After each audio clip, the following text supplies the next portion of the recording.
Hi everyone. ఈరోజు నేను కాకరకాయ పొడి చేసి చూపిస్తున్నాను. డయాబెటిక్కి బాగా హెల్ప్ అవుతుంది. చేసే ప్రాసెస్ ఒకసారి చూద్దాం. కాకరకాయలు ఇప్పుడు అన్నీ ఇలా శుభ్రంగా కడిగేసుకుని లోపల పిక్కలు అవన్నీ తీసేయాలి. తీసేసి చిన్న చిన్న ముక్కలు కట్ చేసుకోవాలి. ఇలా రౌండ్గా సన్నగా కట్ చేసుకుంటే బాగుంటుంది.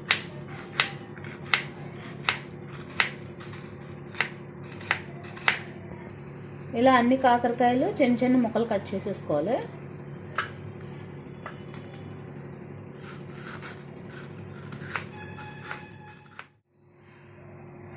ఇప్పుడు ఇలా కట్ చేసిన ముక్కల్లోనే కొద్దిగా సాల్ట్ వేసుకొని మొత్తం అంతా మిక్స్ చేసుకోవాలి. సాల్ట్ వేసుకుని ఇలా వాటర్ పిండిసి ఫ్రై చేసుకుంటే మనకు తొందరగా ఫ్రై అవుతాయి. ఆయిల్లో ఫ్రై చేయాలి. ఇప్పుడు ఇది సాల్ట్ వేసి ఒకసారి దీంట్లో ఉన్న రసం అంతా పిండిసి పెట్టుకోవాలి. సాల్ట్ వేసిన తర్వాత ఒక 10 మినిట్స్ ఇలా పక్కన పెట్టుకొని ఈ 10 మినిట్స్ తర్వాత వాటర్ అంతా పిండియాలి. మనం వాటర్ వస్తాయి ఇందులోంచి. వాటర్ అంతా పిండిసి గట్టిగా పిండియాలి.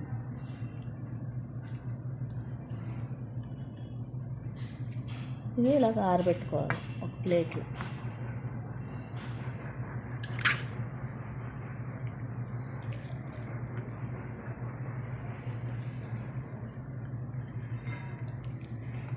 ఇలాగ ప్లేట్లోనే గాలికి కానీ ఎండ ఉంటే ఎండలో కానీ, ఎండలో అయితే ఒక గంట ఆరబెట్టుకుంటే బాగుంటుంది. లేకపోతే ఫ్యాన్ గాలి కింద అయినా ఒక గంట ఆరబెట్టుకుంటే బాగుంటుంది.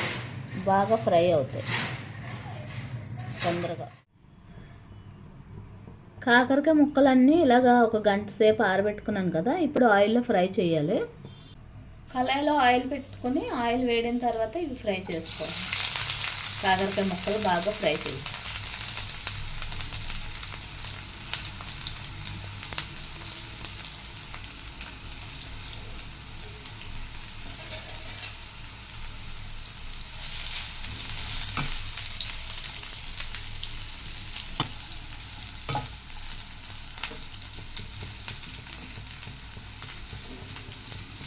ఇవి ఆల్రెడీ ఉప్పు అది వేసేసాం కాబట్టి మనం ఇంకేం వేయక్కర్లేదు. అలా ఫ్రై చేసేసుకొని దగ్గరికి కొంచెం మీడియం మంటలో మధ్య మధ్యన కలుపుతూ అలా ఫ్రై చేయాలి.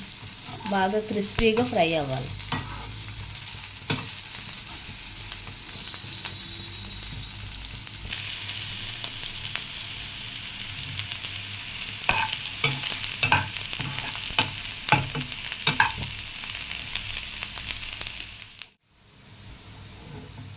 ఇప్పుడు చూడండి ఇలాగా క్రిస్పీగా ఫ్రై అయిపోయింది. సిమ్లో మంట మీడియంలో పెట్టుకుని ఫ్రై చేసుకుంటే మాడకుండా క్రిస్పీగా ఫ్రై అవుతుంది. ఇప్పుడు ఇవి ఫ్రై అయిపోయి తీసేస్తున్నాను ఒక ప్లేట్లోకి.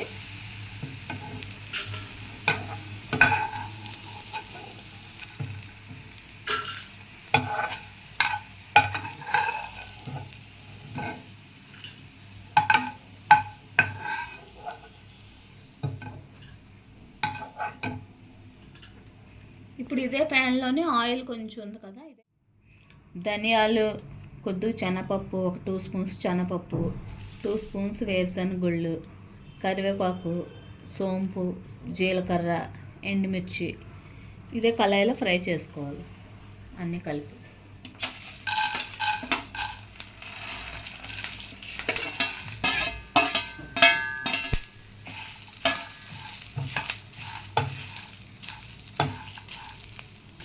ఇప్పుడు ఇవి ఇలాగ బాగా ఫ్రై అయిపోయి అన్ని సిమ్లో పెట్టి బాగా దోరగా వేపుకోవాలి.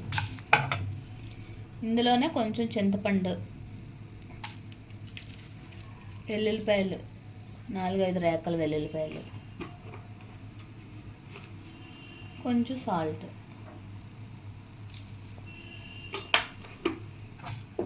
ఇవన్నీ వేసి బాగా ఒకసారి కలిపేసి చల్లారిన తర్వాత ఇది కొంచెం చల్లారిన తర్వాత ఇది పౌడర్ చేసుకోవాలి. కాకరకాయలు కూడా బాగా చల్లారిపోవాలి. లేకపోతే క్రిస్పీగా ఉన్నాయి కదా, ఇవి కూడా బాగా చల్లారిపోవాలి. రెండు కలిపి పౌడర్ చేసి చూపిస్తాను మీకు. ఇప్పుడు ధనియాలు, ఎండుమిర్చి ఇవన్నీ పౌడర్ చేసాను చూడండి. ఈ పౌడర్ అయిపోయిన తర్వాత ఇందులోనే కాకరకాయలు కూడా వేసి ఫ్రై చేయాలి, మిక్సీ చేయాలి. ఫ్రై చేసిన కాకరకాయలు వేసి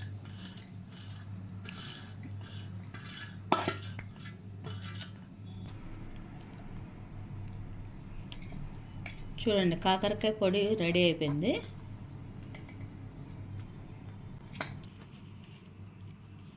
కాకరకాయ పొడి రెడీ అయిపోయింది. ఇలా రోజు ఒక స్పూను రైస్లో వేసుకుని తింటే చాలా హెల్త్కి చాలా మంచిది. ఇది షుగర్ ఉన్నవాళ్ళు, బీపీ ఉన్నవాళ్ళు అందరూ తినచ్చు. ఇది కొలెస్ట్రాల్ కూడా తగ్గుతుంది కాకరకాయ పొడి రోజు ఒక స్పూన్ తింటే.